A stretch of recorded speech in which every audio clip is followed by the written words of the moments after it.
Helo,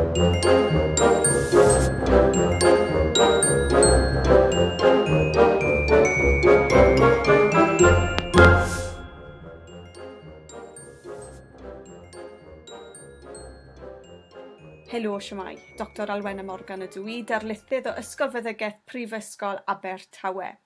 Heddiw rydyn ni'n mynd i wneud sesiwn Grwpio Gwaed ABO a Rhesws.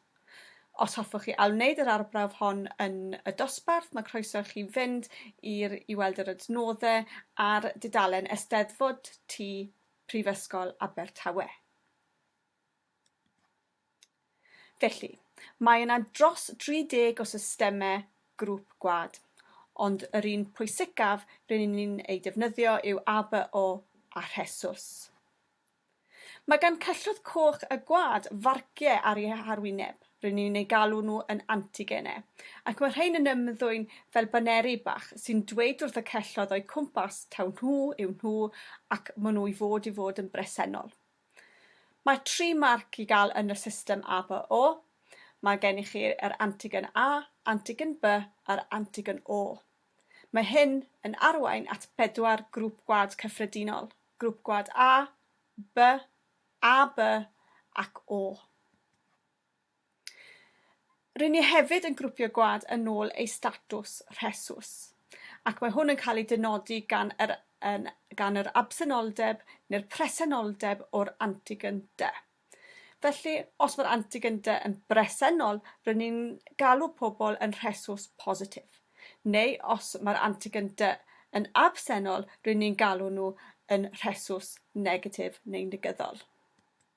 Nawr hefyd yn eich gwad, mae da chi gwrthgyrff yn erbyn marciau neu'r antigenau A a B sydd ddim gennych chi.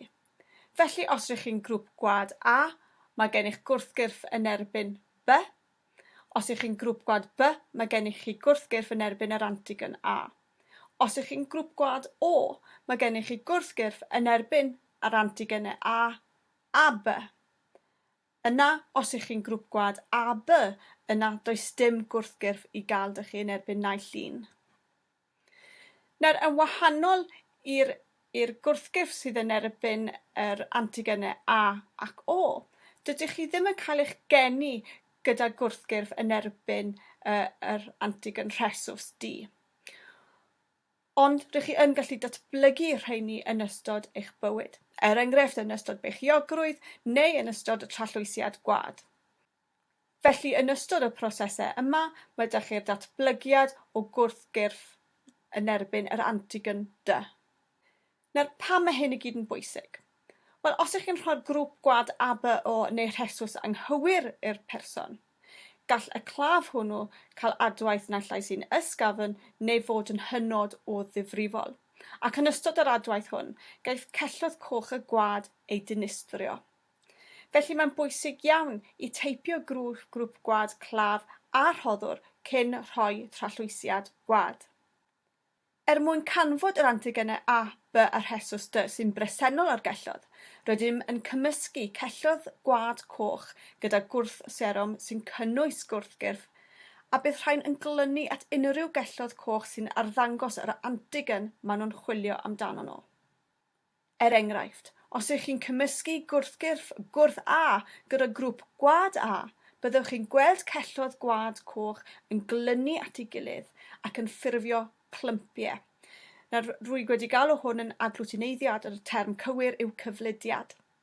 Ond os ydych chi'n cymysgu gwrthgyrff gwrth A gyda grŵp gwad B, dyw hyn ddim yn digwydd. Dych chi ddim yn gweld y clympio yna, felly mae'r adwaith yn negyddol.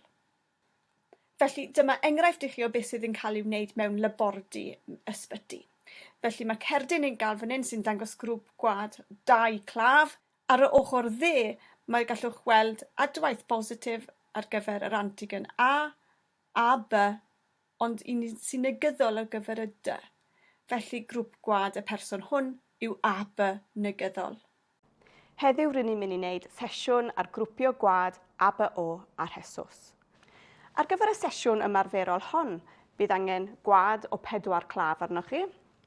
Claf 1, 2, 3 a 4. Bydd hefyd angen gwrthgyrff arnoch chi ar gyfer yr anti-Rhesws, yr anti-B ac anti-A. Bydd hefyd angen hanbwrdd arnoch chi ar gyfer rhoi'r gwad a'r gwrthgyrff, nifer o pipedau Pasteur a hefyd y cyfarwyddiadau. Yn gyntaf mae angen i chi rhoi gwad y claf i mewn i'r ffynhonnau perthnasol o fewn y hanbwrdd. Mae eisiau chi roi 5 dyferyn i mewn i bob gell.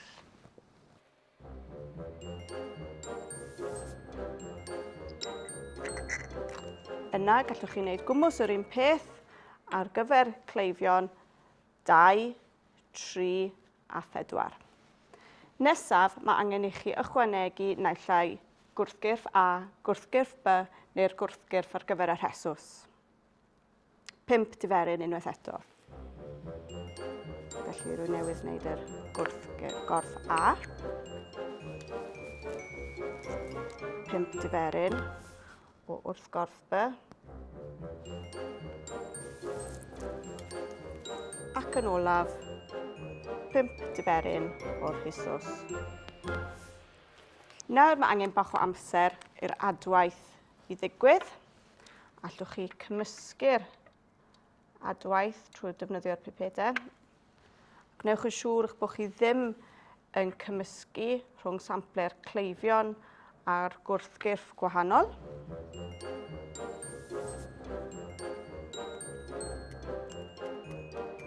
A nawr byddwn ni'n aros am adwaith i ddigwydd rhwng y gwad a'r gwrthgorff. A pan fi'n sôn am adwaith, rwy'n sôn am amglwtineiddiad, sef trwchad.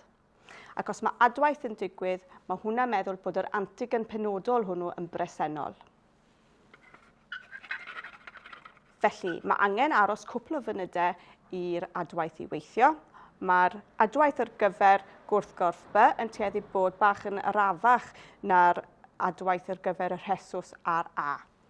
Felly, ar ôl cwpl o funudau, allwn ni edrych ar y plat a gallwn ni weld bod agglwtineiddiad wedi digwydd i'r anti-A, nid yw wedi digwydd ar gyfer anti-B, ond mae yna agglwtineiddiad ar gyfer y Rhesws. Ac mae hwn yn golygu wedyn ni taw grŵp gwad claf 1 yw A positif. Felly, ar ôl gwneud un claf, allwch chi mynd ymlaen i teipio grŵp gwad cleifion 2, 3 a 4.